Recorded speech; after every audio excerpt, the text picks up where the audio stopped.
Guys কি খবৰ, আশা কৰোঁ সকলোৰে খবৰ ভাল। তো আজি 15 জুন এটা স্পেচিয়েল ডে বুলি কিয় কৈছোঁ, কাৰণ আজি ফাদাৰ্ছ ডে।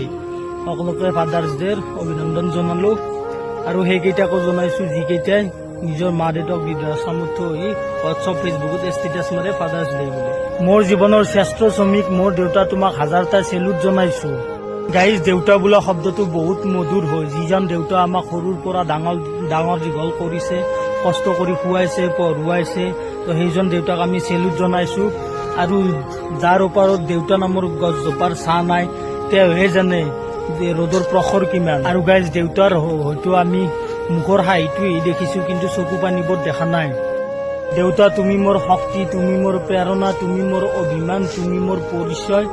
আৰু এই পৃথিৱীখনত যিহেতু তুমি মূৰ দাঙি থাকিব পৰাকৈ আমাক জন্ম দিছা, তাৰ বাবে তোমাক অলেখ ধন্যবাদ জ্ঞাপন কৰিলোঁ। Happy father's day.